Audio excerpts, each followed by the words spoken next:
Hello, I'm Bernie Norcott-Mahany. I work at the Kansas City Public Library, the Blueford branch, and I also teach a class at Johns County Community College. April is National Poetry Month, and during the month of April, I am sharing poems by reading them aloud. Poems on the page are fine, but for a poem to really come to life, it has to be heard.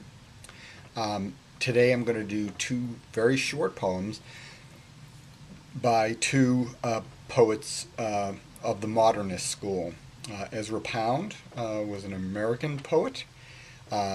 He lived a lot of his life in Italy, and during World War II he actually sided with the fascist government, made broadcasts for them, so he got himself into some legal trouble after the war. He was apparently quite brilliant, but he was also very much opinionated and difficult to get along with. Pound is generally considered an imagist, creating images with words, focusing on images.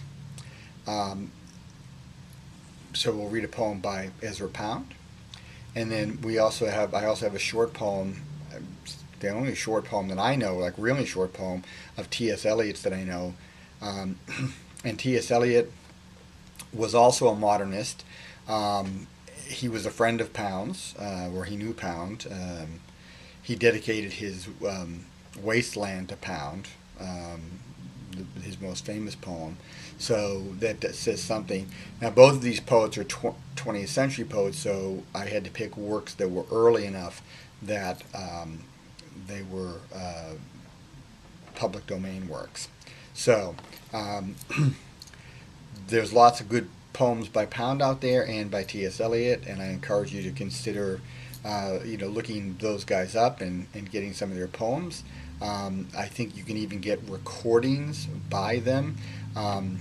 Pound might be sort of interesting. T.S. Eliot is actually not a very good narrator of his own work. He tends to read it as if he were an accountant reading an account book. So, but I know there are recordings by Eliot out there. So the first poem is called Greek, and that's by Ezra Pound. So Greek by Ezra Pound. Be in me as the eternal moods of the bleak wind, and not as transient things are, gaiety of flowers. Have me in the strong loneliness of sunless cliffs and of gray waters. Let the gods speak softly of us in days hereafter. The shadowy flowers of orchis remember thee. Orchis is a word for the underworld. So here he's talking about something eternal versus something that is transitory, such as flowers.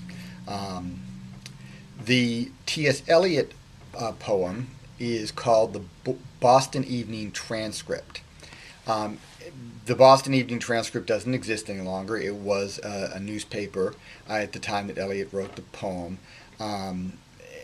So he's making sort of a comment about the type of people who would read the Boston Evening Transcript. So this is the Boston Evening Transcript by T.S. Eliot.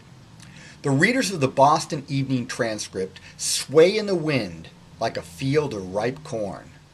When evening quickens faintly in the street, wakening the appetites of life in some, and to others bringing the Boston Evening Transcript, I mount the steps and ring the bell, turning wearily, as one would turn to nod goodbye to Rochefoucauld. If the street were time and he at the end of the street, and I say, Cousin Harriet, here is the Boston Evening Transcript. So that was the Boston Evening Transcript by T.S. Eliot. And those are my poems for today. And I will be back tomorrow. So see you then.